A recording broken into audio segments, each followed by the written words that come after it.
Ini dia kebiasaan normal yang kalian lakuin sehari-hari, tapi nggak bikin kalian kaya. Halo semuanya. Setiap hari kebanyakan orang tuh ngelakuin hal-hal kecil yang bikin mereka susah nabung dan mencapai financial freedom atau kebebasan finansial. Setelah mempelajari hal-hal itu, pandanganku jadi berubah total dan finansialku jadi jauh lebih baik. Oke, jadi ini dia beberapa kebiasaan yang menurut aku bisa bikin kita semua miskin terus nggak kaya-kaya. Yang pertama, cuma punya satu pekerjaan alias satu sumber pendapatan. Kebanyakan orang cuma punya satu pekerjaan. Ya, meskipun itu emang nggak selalu jelek sih. Tapi coba deh lihat, rata-rata orang kaya mereka tuh punya 7 sumber income. Kalau kalian kerja di perusahaan, kalian bikin orang lain, which is si pemilik perusahaan itu, untuk menjadi kaya. Ya, kalian memang dibayar dengan upah untuk waktu kalian yang terpakai untuk melakukan job desk kalian. Tapi umumnya pekerjaan itu bukan sesuatu yang menghasilkan uang bagi kalian saat kalian tidur.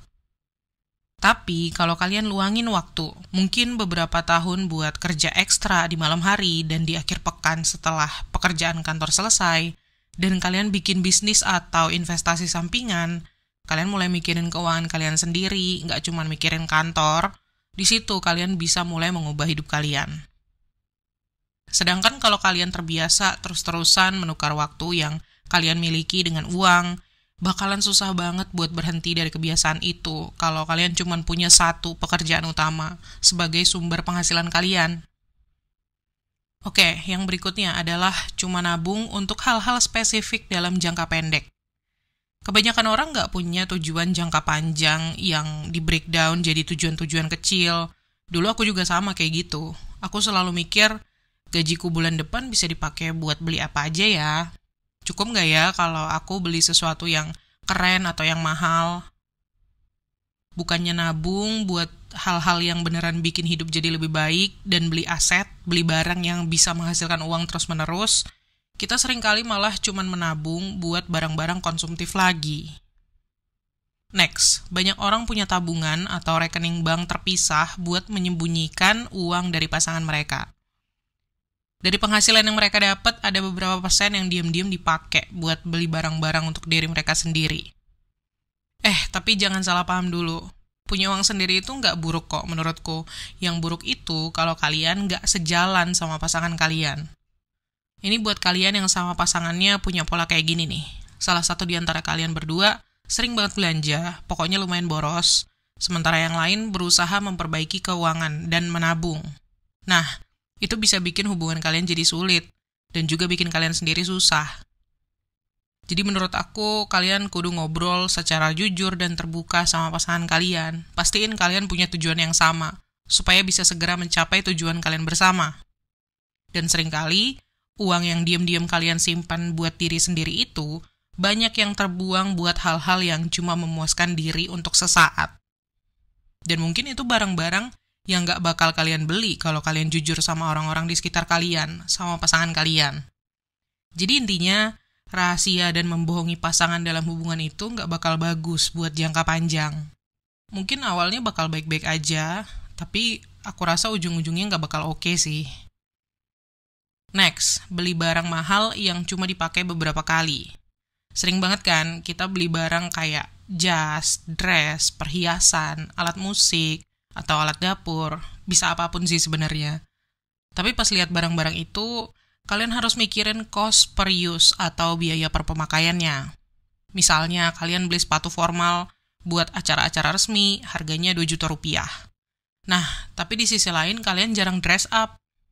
Kalau kalian cuma pakai sepatu 2 juta rupiah itu sebanyak 6 kali dalam 5 tahun misalnya, berarti kalian bayar 330.000 untuk sekali pakai.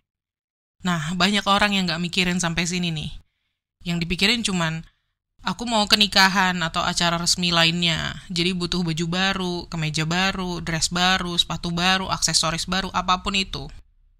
Tapi, kalau barang itu cuma kalian pakai 1-2 kali, apa kalian mau ngeluarin duit ratusan ribu buat pemakaian yang cuma beberapa jam aja? Mau itu barang kecil kayak fashion atau aksesoris, atau barang yang lebih besar kayak alat olahraga gitu misalnya. Pokoknya apapun, kalian harus lihat biaya per pemakaian. Kayak misalnya aku punya treadmill sendiri supaya aku bisa lebih fleksibel untuk sering-sering olahraga di rumah. Treadmill yang aku punya harganya sekitar 4 jutaan kalau nggak salah. Aku udah beli itu dari 2 tahun yang lalu.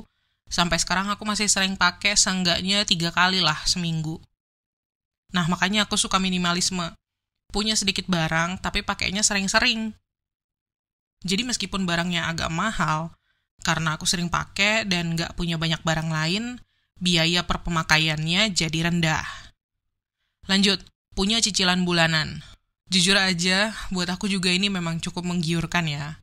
Tapi, kalau nggak mampu beli sesuatu yang harganya mahal, mungkin sekian juta, terus kalian ambil cicilan bulanan buat barang itu, entah itu TV, handphone, atau mobil juga.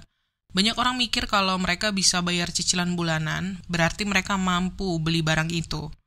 Tapi ya, menurutku, itu cara yang bikin kalian terjebak dalam siklus rat race alias kerja terus. Tagihan bulanan kalian naik terus. Dan kalau kalian tambahin cicilan, misalnya Rp200.000 buat TV, Rp500.000 buat handphone, dan Rp2 juta buat mobil. Untuk semua cicilan, bertahun-tahun. Tahu-tahu kalian hidup kayak paycheck to paycheck alias dari gaji ke gaji, karena banyak banget yang harus dibayar setiap bulan.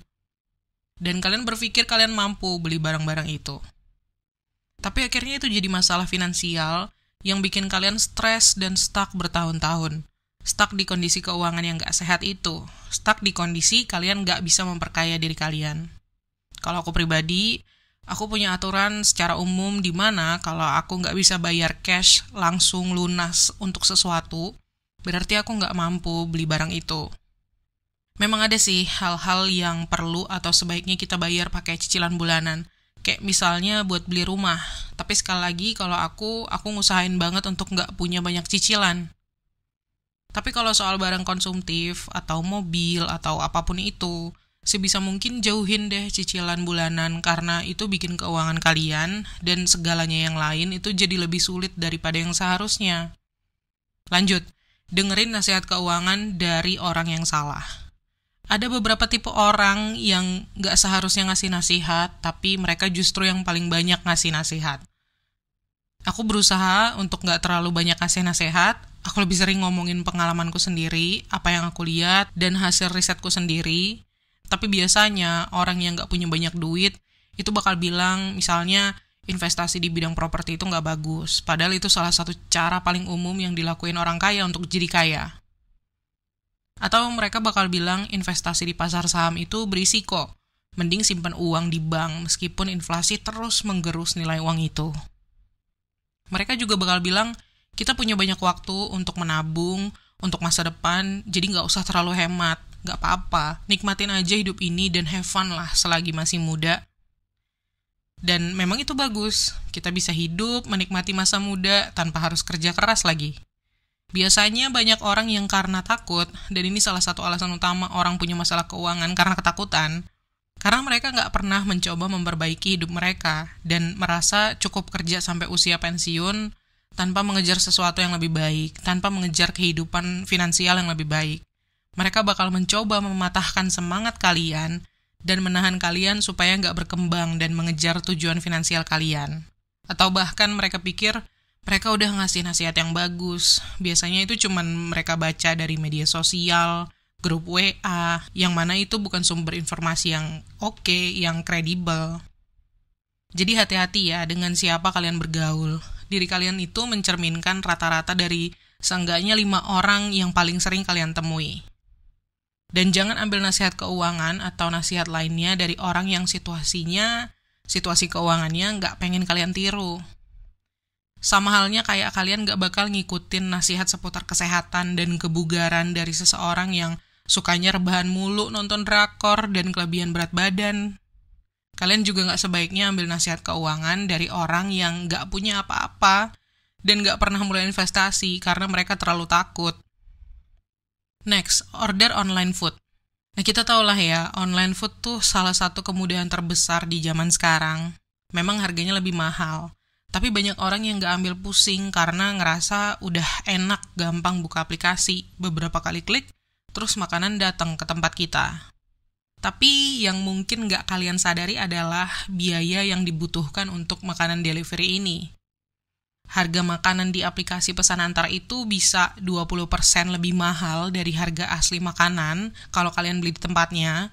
Belum lagi kalau ada tarif tambahan lain-lain kayak ongkir, order fee, biaya pengemasan, parkir. Artinya total makanan yang kalian bayar jadi semakin mahal lagi kan. Dan itu belum ngitung kalau harga makanan di restorannya sendiri yang dari awal juga udah lebih mahal daripada bikin makanan sendiri di rumah.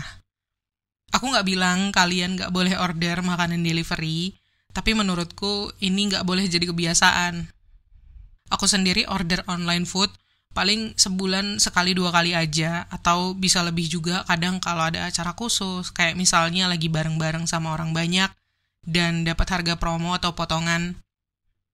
Tapi secara umum, delivery makanan ini mahal, dan orang nggak sadar kalau harga yang mereka lihat di atas semua biaya itu jauh lebih tinggi daripada sekedar beli langsung atau bikin makanan sendiri di rumah.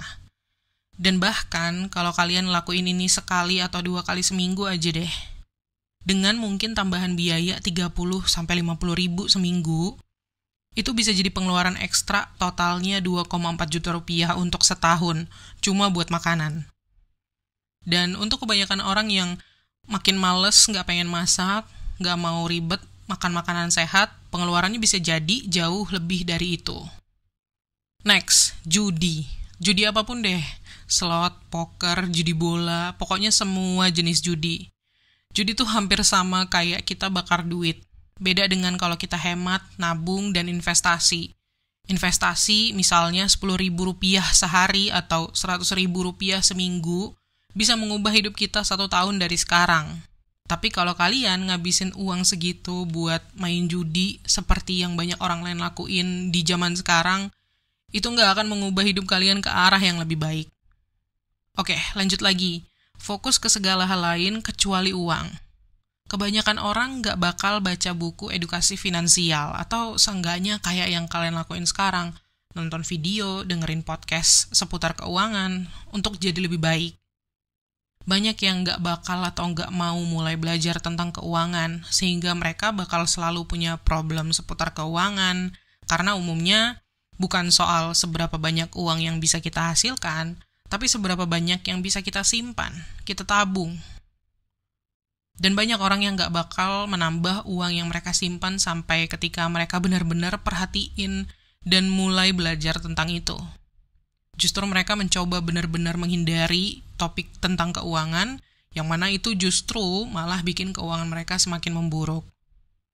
Atau bukan hanya sekedar nggak fokus pada membuat kondisi finansialnya jadi lebih baik, tapi juga fokus pada hal yang salah. Banyak orang yang nggak akan menginvestasikan waktu atau uang mereka untuk memperoleh pengetahuan baru melalui sumber-sumber kayak buku atau kursus. Mereka ogah ngeluangin waktu untuk dengerin podcast atau nonton konten edukasi di YouTube. Mereka lebih milih konten hiburan aja, atau nggak gosip, yang sebenarnya nggak banyak berpengaruh secara positif untuk kehidupan mereka. Well, betul, menghibur diri itu penting dan dibutuhkan untuk relaksasi, tapi perlu disadari juga bahwa setiap kali kita mengatakan iya pada sesuatu hal, kita secara nggak langsung mengatakan tidak pada hal lain.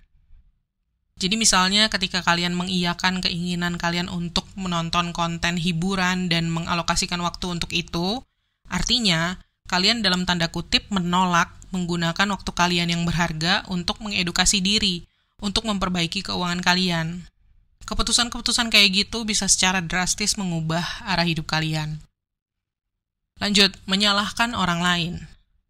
Ini salah satu alasan paling umum yang menahan banyak orang untuk maju di hidup mereka. Nggak cuma dalam hal keuangan, tapi juga di banyak bidang lainnya. Mungkin kalian nyalahin orang tua kalian, anak-anak kalian, pasangan, keadaan kalian, kota tempat kalian tinggal, pekerjaan kalian, dan ekonomi negara. Banyak banget orang yang suka nyalahin pihak lain selain diri mereka sendiri untuk hampir semua yang terjadi dalam hidup mereka. Tapi terutama kalau soal keuangan nih, hanya karena kalian nggak pernah diajarin soal keuangan dari kecil, itu bukan berarti kalian nggak bisa mengubah hal itu dan jadi memahami hal-hal yang perlu kalian ketahui untuk membangun kekayaan. cuma karena keluarga kalian gak setuju, cuma karena kalian tinggal di lingkungan tertentu atau kota tertentu, gak berarti kalian harus tetap di situ selamanya. Gak berarti kalian harus jadi seperti semua orang di sekitar kalian. Justru dalam hal keuangan kalian itulah, kalian harus benar-benar mengontrol dan menguasainya.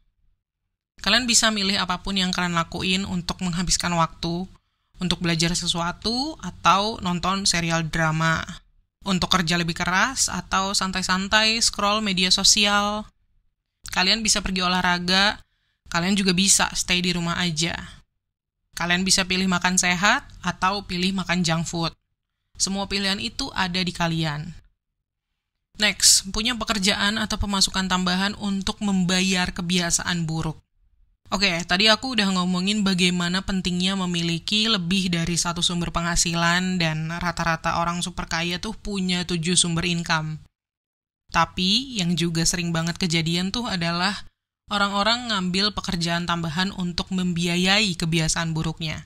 Misalnya, mereka suka boros, belanja-belanja. Nah, side hustling jadi cara mereka buat bayar perilaku konsumtif itu. Tapi menurutku sebenarnya itu kurang bijak juga. Kenapa? Karena sama aja menyia-nyiakan hidup gak sih? Memang bagus punya 2 sumber pemasukan atau bahkan lebih dari itu untuk menabung, investasi, meningkatkan kualitas hidup, dan lebih bebas karena punya banyak pilihan dalam segala hal. Tapi kalau semua waktu, tenaga, dan uang yang kalian dapetin itu dipakai untuk membiayai kecanduan pengeluaran yang negatif, konsumtif, apapun itu cuma menyia-nyiakan hidup aja sih menurutku. Lanjut, gak membedakan antara keinginan dan kebutuhan. Banyak orang benar-benar gak mikirin bedanya keinginan dan kebutuhan. Banyak orang, kalau mereka mau sesuatu, tinggal buka-buka aplikasi, belanja, terus besok paketnya langsung muncul di depan rumah. Bahkan saking seringnya belanja-belanja, termasuk belanja online, gak jarang mereka lupa apa yang mereka pesan. Kalau menurut aku pribadi, dari yang aku rasain, justru ada banyak kebebasan yang bisa aku dapat dengan pengeluaran yang sangat minim. Karena aku gak perlu kerja ekstra keras untuk bayar pengeluaran yang besar. Aku bisa punya lebih banyak kebebasan hanya dengan fokus ke apa yang benar-benar aku butuhkan untuk bertahan hidup. Bukan misalnya apa yang aku pengenin sekarang dan aku langsung beli yang sering banget banyak orang lakuin. Kalau kalian masih susah bedain antara keinginan atau kebutuhan setiap kali kalian mau beli sesuatu, cukup tanya ini ke diri kalian sendiri. Apa yang bakal terjadi kalau aku nggak beli barang itu? Apakah hidupku bakal susah kalau nggak beli barang itu? Kalau kalian jawabnya, nggak apa-apa, hidupku masih aman-aman aja, cuman ya jadinya aku nggak punya barang itu aja. Mending nggak usah beli itu barang karena pasti cuman keinginan aja, bukan kebutuhan. Next, berada di lingkungan pertemanan yang salah. Ini sebenarnya agak tricky karena kalian pasti nggak mau juga kan berteman cuman demi alasan keuangan. Tapi ada loh tipe orang yang nggak akan pernah maju karena lingkungan pertemanannya. Mungkin teman-teman kalian nggak tertarik untuk jadi kaya atau nggak tertarik sama topik seputar keuangan. Mungkin teman-teman kalian udah bisa punya penghasilan yang besar, jadi mereka sering belanja dan kalian harus keep up pas lagi sama mereka. Mereka udah punya rumah dan mobil yang keren, jadi kalian ngerasa harus punya barang-barang yang keren juga. Mungkin mereka sering ngajak nongkrong, minum-minum, dan kalian merasa harus ikut. Mungkin mereka nggak peduli sama pekerjaan atau pengembangan diri mereka. Nah, dengan siapa kalian bergaul dan menghabiskan waktu, itu akan mengubah, membentuk mindset kalian, sehingga bakal berpengaruh juga sama kesehatan sampai finansial kalian. Aku sendiri udah ngalamin dimana ketika aku berada di circle atau lingkungan pertemanan yang suka nongkrong sampai larut malam, aku bakal boros di makanan dan berat badan jadi kurang terkontrol. Sementara kalau lebih sering bergaul sama circle yang frugal, aku jadi cenderung termotivasi untuk nyobain masak sendiri daripada beli makan di luar gitu misalnya. Next, merasa nggak apa-apa kalau belanja dengan utang atau cicilan.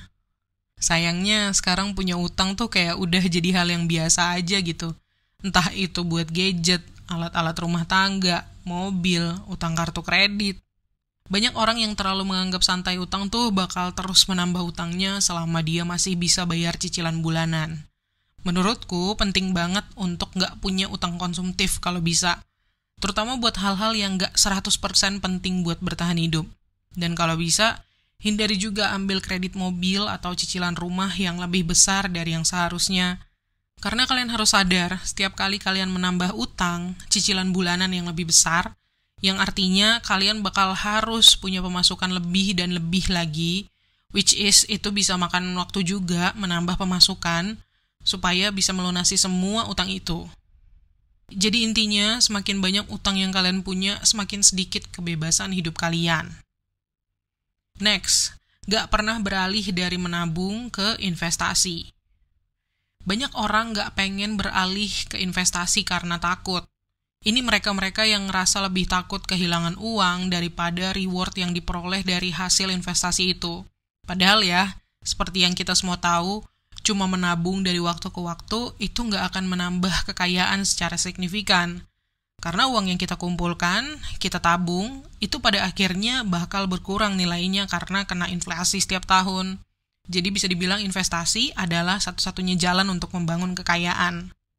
Tapi meskipun satu-satunya jalan, sebenarnya pilihannya banyak, instrumennya beragam, bisa menyesuaikan sama model yang kita punya dan risiko yang bisa kita hadapi. Investasi di bisnis kek, di properti, atau di produk keuangan kayak reksadana, saham, obligasi, dan lain-lain banyak. Yang perlu diingat adalah investasi itu nggak ada yang instan, semua takes time dan ada risikonya masing-masing. Yang risikonya kecil bisa jadi keuntungan atau return yang diperoleh ya kecil-kecil dulu, nggak langsung banyak. Sementara yang risikonya besar bisa jadi keuntungannya langsung gede, tapi risikonya juga banyak, fluktuatif. Lanjut, nggak paham soal risiko. Banyak nih orang yang ngerasa kalau investasi itu terlalu berisiko, kayak yang tadi aku omongin. Tapi yang kebanyakan orang juga nggak sadar adalah risiko dari nggak berinvestasi. Ada risiko real yang kalian alami bahwa kalian bakal pergi kerja setiap hari selama masa-masa terbaik di hidup kalian untuk melakukan pekerjaan yang sebenarnya nggak terlalu kalian sukai, dan bahkan itu untuk memperkaya orang lain. Ada risiko ketinggalan momen-momen berharga sama anak-anak kalian. Ada risiko stres juga, nggak punya kebebasan untuk ngelakuin hal-hal yang kalian inginkan. Buat bantu orang lain, buat traveling, buat mulai usaha, itu semua risiko yang besar. Tapi kebanyakan orang mikirnya justru berisiko kalau investasi 10 juta rupiah atau 100 juta rupiah ke pasar saham. Iya, bisa berisiko kalau kalian cuma ngasal beli saham di perusahaan-perusahaan yang nggak kalian ketahui betul-betul. Sebenarnya nggak harus seberisiko itu. Ya jelas ada risiko dalam setiap bentuk investasi. Kalau nggak, gimana mungkin kalian bisa dapat untung dari situ? Tapi kalau kalian invest di sesuatu, misalnya reksadana campuran, yang keuntungannya bisa lebih dari 10% per tahun, itu jauh lebih sedikit risikonya. Daripada risiko berbagai aspek kehidupan yang kalian hadapi kalau nggak investasi sama sekali dan sampai usia pensiun masih terus ngerjain hal yang nggak kalian sukai. Next, punya kebiasaan jangka panjang yang mahal. Contohnya kayak ngerokok atau minum-minuman beralkohol. Ini adalah kebiasaan jangka panjang yang kalian lakuin setiap hari yang berdampak besar terhadap situasi keuangan kalian. Misal nih, buat kalian yang sekarang usianya 25 tahun, perokok, kalian mungkin ngabisin seenggaknya 1 bungkus rokok lah sehari. Nah, 1 bungkusnya mungkin yang harganya 28.000 deh ya. Berarti seminggu 196.000, sebulan 784.000, setahun 9.408.000. Dan kalau kalian masih pengen ngerokok terus ya, let's say sampai pensiun gitu. Anggaplah kalian pensiun di usia 55 tahun. Berarti kalian mau ngabisin sebungkus rokok per hari selama 30 tahun ke depan. Total uang yang kalian keluarin untuk merokok itu jadinya 9.408.000 dikali 30. Sama dengan 282.240.000. Wow, hampir 300 juta sendiri ya. Untuk merokok 30 tahun ke depan. Itu masih belum termasuk kalau ada inflasi atau misalnya ada tarif kenaikan cukai. Berarti bukan nggak mungkin hasilnya jadi benar-benar di atas 300 juta. Belum lagi kalau ada risiko penyakit yang timbul akibat merokok pada diri kalian sendiri dan keluarga dan anak-anak kalian. Itu pasti biaya lagi kan. Tapi oke lah, mungkin buat kalian yang merokok masih ngerasa biaya ini lumrah dan sepadan. Tapi kalau kita coba lihat dari sudut pandang lain, yaitu potensi investasinya, dari Rp28.000 per hari atau Rp784.000 per bulan, untuk rokok tadi dialihkan ke investasi per bulan aja ya misalnya. Investasi rutin setiap bulan selama 30 tahun. Hasilnya bisa lebih dari 1 miliar rupiah. Nasib hidup kalian akan bisa berubah dengan sangat drastis lewat investasi. Tapi aku mau disclaimer dulu ya. Aku cuman pakai ilustrasi umum buat gambaran. Kalau kalian beneran pengen investasi, bekali diri kalian dengan banyak informasi yang lebih spesifik dan dari sumber yang terpercaya, dan juga konsultasikan ke ahli keuangan. Jadi intinya, ketika kita membandingkan dua orang nih, misalnya si Joko dan si Widodo, di mana si Joko pakai uang Rp28.000-nya buat investasi setiap hari, sedangkan Widodo pakai uang dalam jumlah yang sama untuk ngerokok. Akan ada perbedaan signifikan yang terlihat di kehidupan mereka dalam 30 tahun mendatang. Maka dari itu, penting bagi kita untuk mengevaluasi semua kebiasaan kita. Apakah kebiasaan-kebiasaan kalian memakan waktu, uang, tenaga, atau bahkan risiko biaya peluang yang mungkin muncul dalam jangka waktu 10, 20, 30, atau bahkan 50 tahun ke depan? Lanjut, nggak mencatat pengeluaran, yaitu ketika kalian nggak tahu atau nggak ngelacak berapa banyak yang kalian habiskan bulan lalu, minggu lalu, atau bahkan tahun lalu. Pokoknya secara umum, kalian nggak bikin pembukuan untuk keuangan pribadi, kayak kebanyakan orang. Next, nggak punya dana darurat. Memiliki dana darurat itu penting banget untuk menghadapi keadaan darurat. Karena ya, namanya juga hidup. Kejadian nggak terduga bisa datang kapan aja. Pasti ada deh momen di mana-mana kalian tiba-tiba butuh uang. Amit-amitnya buat biaya pengobatan kalau kalian sakit atau kecelakaan atau kemalingan. Pokoknya semua jenis kebutuhan mendesak yang nggak direncanakan. Next, ini mungkin agak kontroversial, tapi punya hewan peliharaan atau terlalu banyak hewan peliharaan. Mungkin khususnya buat orang-orang yang kesulitan untuk ngasih makan anak-anaknya dan bayar tagihan kebutuhan rumah, tapi punya banyak hewan peliharaan yang bisa ngabisin duit banyak. Meskipun iya, hewan peliharaan bisa bikin kita happy karena ada efek terapinya, dan bisa jadi pahala juga ya. Tapi kalau kalian nggak mampu mengurus keluarga maupun hewan peliharaan dengan baik, dengan cukup, menurutku itu nggak bijak sih. Lebih baik tunggu sampai kondisi keuangan kalian stabil, cukup mampu untuk mengeluarkan biaya lain di luar kebutuhan utama untuk keluarga. Tapi itu pendapatku pribadi ya. Mungkin kalian punya pandangan lain? Tulis di kolom komentar ya. Dan seperti biasa, terima kasih udah nonton. Kalau kalian suka video ini, silakan klik tombol like dan subscribe, dan komen tips apa lagi yang kamu butuhin seputar finansial.